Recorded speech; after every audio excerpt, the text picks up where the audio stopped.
¿Qué tal? ¿Cómo le va? Muy buenas noches, bienvenidas y bienvenidos a su programa Mirada Crítica. Hoy estamos el lunes 7 de octubre del año 2019.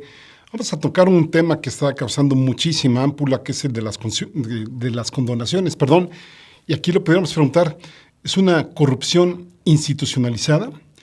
Gracias a la organización Fundar, Centro de Análisis, después de 4 años de lucha, y también habrá que reconocer aquí al Instituto Nacional de Transparencia, Acceso a la Información y Protección de Datos Personales, mejor conocido como INAI, que fue precisamente el que ordenó que se diera a conocer la información. El juez octavo de distrito en materia administrativa de la Ciudad de México le ordenó al Sistema de Administración Tributaria, mejor conocido como SAT, la entrega a Fundar de la información de las condonaciones de adeudos fiscales que otorgaron los gobiernos de Calderón, prácticamente todo su sexenio, y Enrique Peña Nieto en la primera mitad. Es decir, estamos hablando del 1 de enero de 2007 al 4 de mayo de 2015.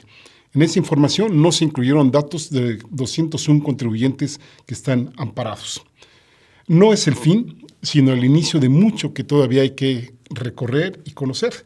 Desde las listas que faltan, les hablaba yo de 201 contribuyentes que se ampararon para que no aparecieran ni sus nombres ni los montos con que fueron beneficiados, por lo que todavía hay un juicio pendiente para que también de ellos se dé esta información. También, por supuesto, falta la actualización de datos hasta 2019, ya se han dado por ahí algunas, también faltan las de las condonaciones de cada uno de los estados de la República. Por lo pronto, ahora sabemos que al menos 172.335 millones de pesos fueron condonados a 7.885 personas y empresas, al parecer en una enorme proporción de manera absolutamente discrecional.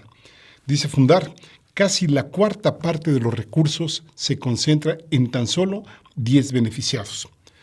El periódico La Jornada dice que, de acuerdo con la información entregada a Fundar en el periodo citado, 2007-2015, el gobierno se abstuvo de recaudar 1.088.000 millones de pesos, más de una quinta parte del presupuesto aprobado para este año, y esto a precios actualizados de 2019.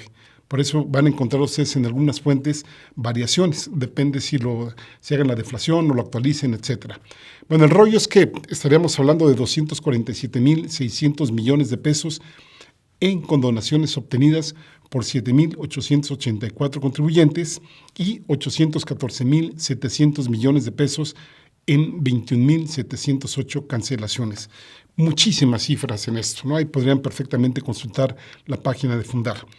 A estas cifras que les acabo de mencionar, habría que sumar 273.000 millones de pesos, prácticamente el 37% de todos los recursos que el Estado mexicano dejó de percibir, que fueron perdonados justamente a los 201 contribuyentes que se ampararon, como les decía, para que sus identidades permanezcan ocultas ante nosotros como sociedad.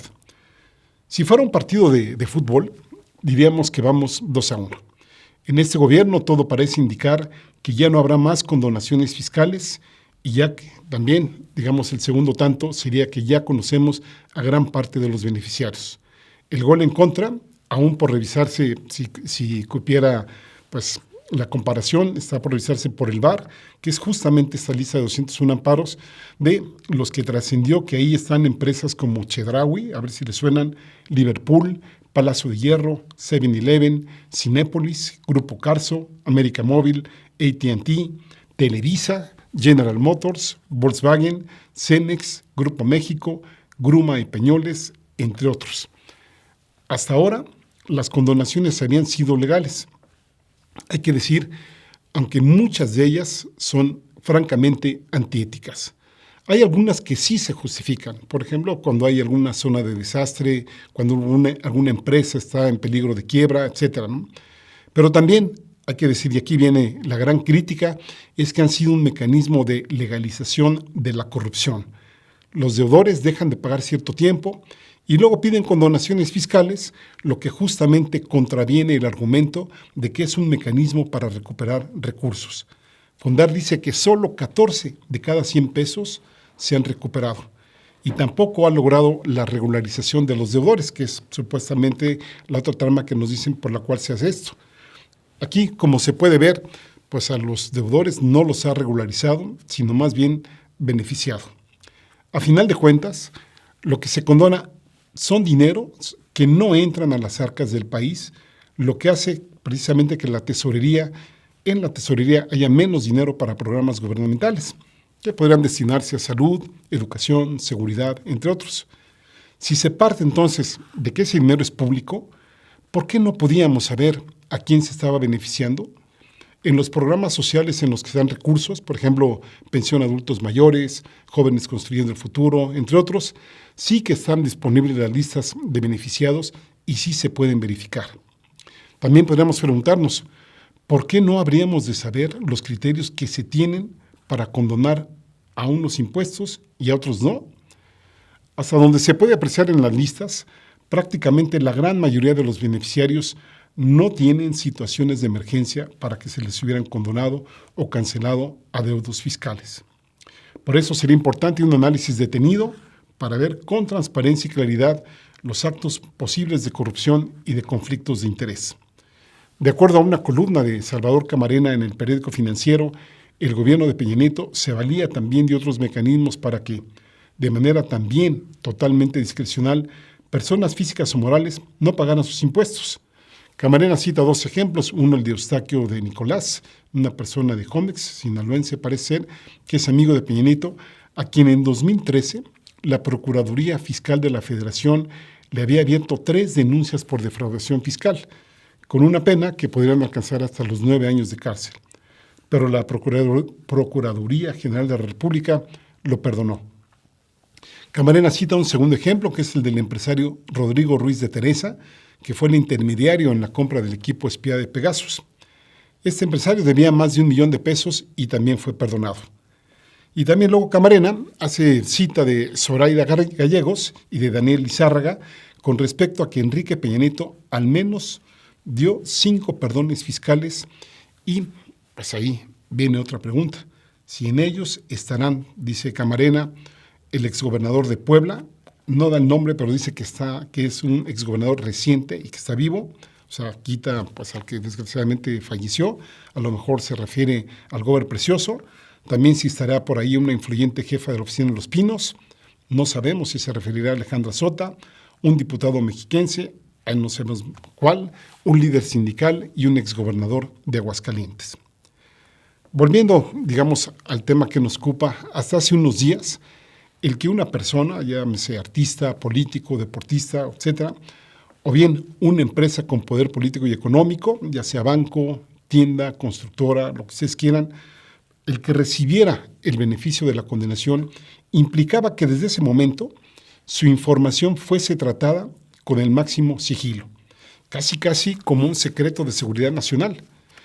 Aquí citamos a Ricardo Rafael en una de sus columnas del Universal, donde habla que México es un país desigual. A los ricos se les oculta y a los pobres se les expone.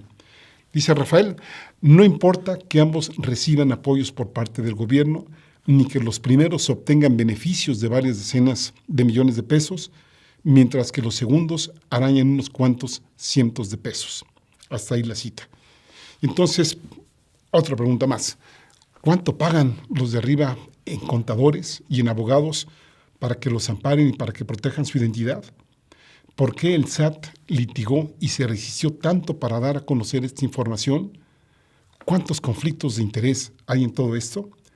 Miguel Pulido, exdirector de Fundar, contesta diciendo que el SAT nunca litigó en tribunales un crédito fiscal con tanta energía como sí lo hizo para mantener oculta la información relativa a las cancelaciones y condonaciones que promovió, esto amparándose o argumentando que se debe a las disposiciones relativas a la protección de datos personales y el secreto fiscal de los contribuyentes.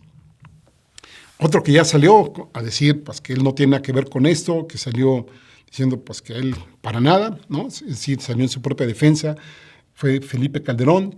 También ahí está el presidente del Consejo Coordinador Empresarial, Carlos Salazar Lomelín, en donde dicen que al menos en apariencia nada de lo anterior, es decir, de lo que se ha publicado, constituye indicio alguno de conducta ilícita, pues los perdones fiscales respondieron a lo contemplado por la Ley de Ingresos de la Federación para el ejercicio fiscal de 2007, el artículo 74 del Código Fiscal de la Federación, las reglas de resolución miscelánea fiscal y otras disposiciones, es decir, corrupción legalizada.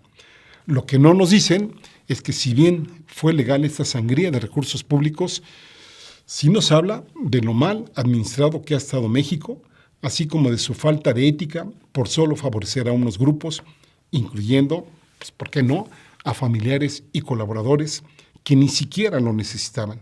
Y en el caso de Felipe Calderón, si bien dice que desconocía lo que estaba sucediendo, pues no dice que hubiera hecho algo para detener este desfalco al país, o bien de su ineptitud para conocer de este tipo de cuestiones. Bien valdría la pena también exhibir a los políticos que impulsaron y validaron este tipo de condonaciones contrarias al interés público, que bien podríamos clasificarlos como un desfalco institucionalizado que favoreció a algunos a costa de otros. Otro punto de análisis que también vale la pena no perder de vista es la del uso político de los impuestos por parte de los gobiernos anteriores, aquí para premiar o para castigar. Aquí citamos a Galván Ochoa en una de sus columnas de La Jornada, en donde dice auditorías severas a los enemigos políticos, condenaciones a los aliados. Dice Galván Ochoa, un caso notorio sucedió al comienzo del gobierno de Felipe Calderón. Llegó con la mancha de un triunfo sucio, como haya sido según sus propias palabras, y gratificó con perdones fiscales a sus aliados en el famoso complot contra López Obrador. A partir, o con base más bien en información de Fundar, escribe Galván Ochoa, a partir de 2007, el primer año del sexenio de Calderón, Carlos Ahumada Kurtz, uno de los amafiados en los videoescándalos, recibió una condonación fiscal por 6.184.000 pesos. Diego Fernández Ceballos por 8.329.000 pesos, además de los que Diego Fernández debe 940 millones y pico de predial en Querétaro, el cual es un impuesto local. Ahí está también Juan Collado, que según la versión de Ahumada, había sido el representante de Carlos Salinas de Gortari en la maquinación de los videoescándalos. A él le condonaron 12 millones de pesos. Al Carlos Salinas, 8 millones de pesos, aunque él se desliga, me envió una carta aclarando, según él, que no se trata de una persona, de su persona, sino de una empresa que lleva su nombre y que va a investigar. ¿Usted le cree?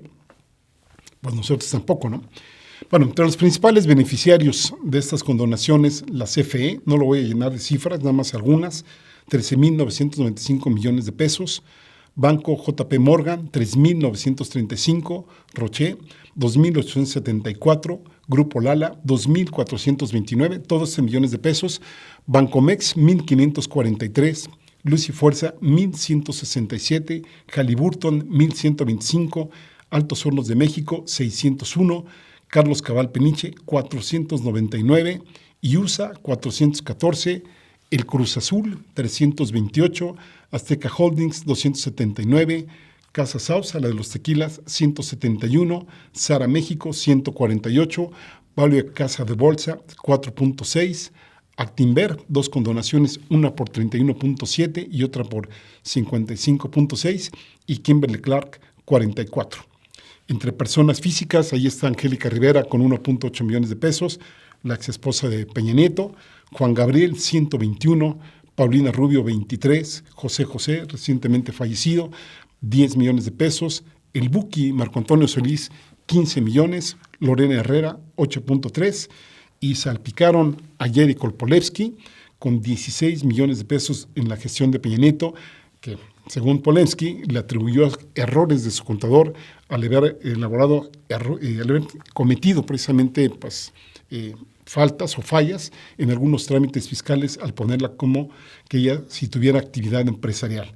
También salió salpicada Ana Gabriela Guevara, actual directora de la CONADE, donde su inicio parece ser que fue de 600,000 pesos y luego ascendió a 13 millones de pesos.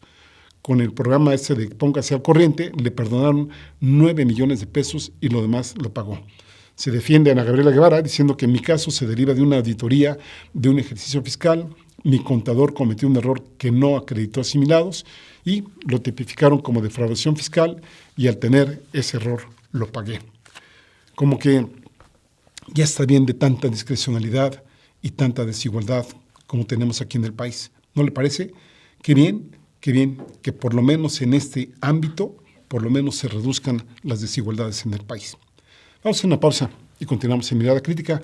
Vamos a hablar de la renuncia de Eduardo Tomás Medina Mora.